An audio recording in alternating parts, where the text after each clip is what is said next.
Just a quick note about this video. It is actually a video idea that was brought to me by a guy who has the YouTube channel, the Impala 9C3. So really appreciate the idea for this video. If you guys want to go check out his channel, I'm definitely going to put the link in the description. Really cool dude, really laid back. He actually has the detective version of the Impala, so it's got, you know, much nicer interior, less of a police quote-unquote look to it. But I believe he may have switched out the hubcaps that were originally on it for the bolt-on center hubcaps. So I don't know, you can go check them out, but definitely appreciate the video idea. If you guys have any video ideas, please be sure to leave a comment and let me know. Remember, I'm not a mechanic, but I'll definitely give it a shot. Alright, I guess I should say welcome back, and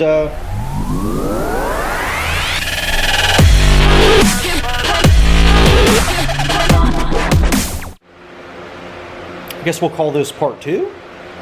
Anyway, last week you guys saw how I took out the lower half of the seat, you know, just purely trying to figure it out. So if you want to check that out, you can go see my struggles with that.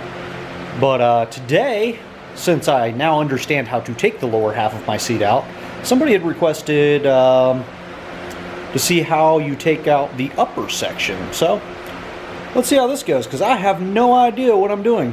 Hopefully I don't have to pull the hatchet out. That might not be fun. So if you saw last week's video, you'll know that underneath the front of the seat here, there is a couple little latches that I have to pull on. One of mine is broken, the other one was tucked away in a bizarre spot. And then this kind of just pops out and slides out, so that'll go pretty fast. As for the back part, I don't really know. I think there was a couple of bolts that I saw, so we'll figure out how that works. And hey, what's that thing? Yeah, I should probably get that out of the car. But I guess it's time to begin. Yep. We'll just go ahead and put this over here with the rest of them. Yeah, I should probably consider investing in some brighter lighting, but oh well. I'd open up the door and do this outside, but it's raining, so I can't really do that either. I should really clean the door jamb. Now, if I can just get my finger on that tiny little piece of plastic. Probably be easier to grab that little tiny piece of broken plastic with like a pair of pliers or something, but we'll get it out eventually.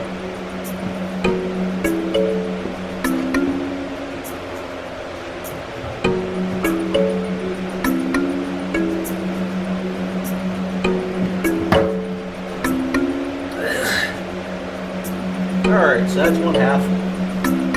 Because that side still has a full tab.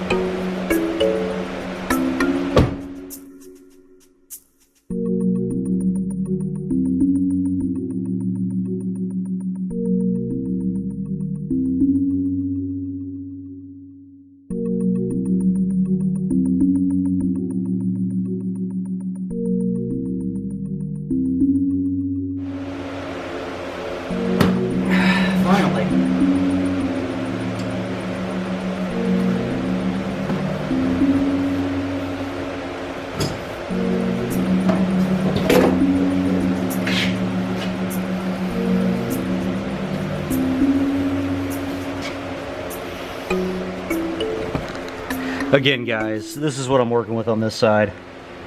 Kind of hard to see with the shadow there, but just one little tiny piece of plastic left. And unfortunately, that's really hard to get a hold of when you're trying to get this thing to shift. Alright, so I'm laying here in the floorboard, I guess, of this car. But here's what I'm looking at. I think this right here, and there's another one down here, kind of hard to see. I think this is what holds this seat back in. Because I was actually, it's going to be kind of hard to see, but I was actually kind of pulling on this, and this side over here moves, and it seems like it's anchored right there. So what I'm wondering is if I just undo that nut right there, and then the nut down at the other end, if maybe that's just enough to pop this thing loose. And then we'll see what the potential is for any kind of trunk pass-through or any kind of possibilities like that. And who knows, maybe we'll find that famous biscuit that Mr. Crown Rick over there on the West Coast is looking for. For those of you who don't understand the reference that I did make in that last video and just now, he started saying that because he's actually kind of hoping maybe one day he'll find some sort of random gun or something like that, but when he says that, he gets demonetized, so he just started calling it a biscuit. So that's where that reference is coming from. Anyway, let me go see if I can find a wrench and then see if I can pop these things off. Alright, just got that one off. Can't really see over here, but I'll take that one off. And we'll see if this thing comes out.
Alright, so basically it's hooked at a couple points on the top. There's like little hooks up there.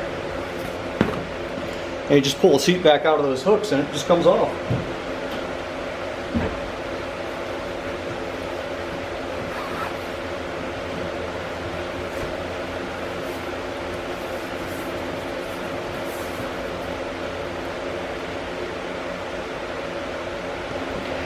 Alright, so again, sorry about the lighting, but as you can see, there are 1, 2, 3, 4 hook points on the back of this thing, and they all kind of intertwine with these hook points.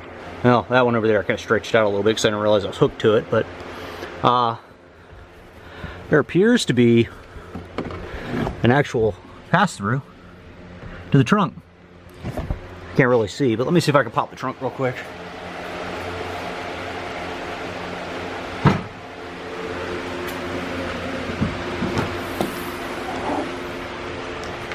Of course, I got a spare tire and some junk in here, but maybe now that the trunk is open, maybe you can see a little bit better, but probably not. Now you can see some light coming through there. But yeah, that's all it takes. I guess, like I said, there's basically a nut there, a nut over there. Kind of hard to see. Again, I don't have the best lighting in here, but that's how it goes. But that's how you get to this stuff. Hey, wiring. I wonder what that connects to. That's interesting. That's where I find out that, like, did something that, you know, like flashes taillights or something. Who knows? Kind of neat, though. So yeah, 4 hooks, 4 hook points, and a couple of nuts. So here's a view from the other side. And again, it's really hard to see in here because the lighting sucks, but there's another connector right here too. Can't really see it, but it's a green wire. The one on the other side over there is a yellow wire. So I don't know what they go to, but my guess is some sort of piece of lighting or something. I know there's a couple of spots up here where it looks like there used to be some kind of light. Like there's a spot, and there's a spot where you can see the actual fibers have been pried up. So I'm guessing maybe that was some sort of radar on that side, and this is probably center mounted rear light. But I don't know. So maybe that explains the couple of pieces of electrical that are kind of snuck away back there. And what the heck is this?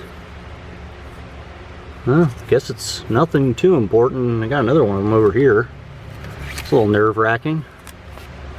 Well, at least nothing in them. Kind of makes me wonder if there's anything else hiding in that crevice. Maybe I don't want to know. But you can kind of see. Now you can see my tire. I got a spare tire just laying in the trunk. But yeah. So there you go. I don't know if I can shine a light in here a little better, but you guys get the idea somewhat.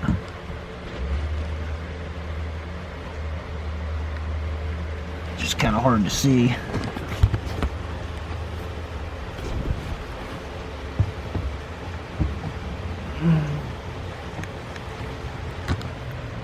Now you can kind of see out the back of the trunk right there.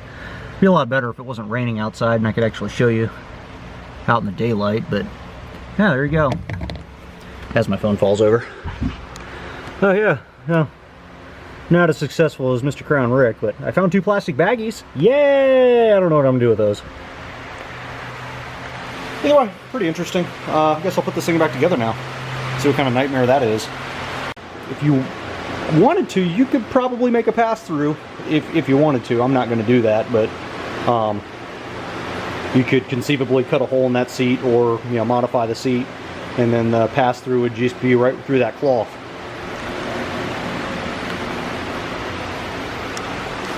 And then can't really see anything on this side, but let me see if I can. I should really invest in a flashlight, but you can kind of see back there somewhat that there is some metal at the top.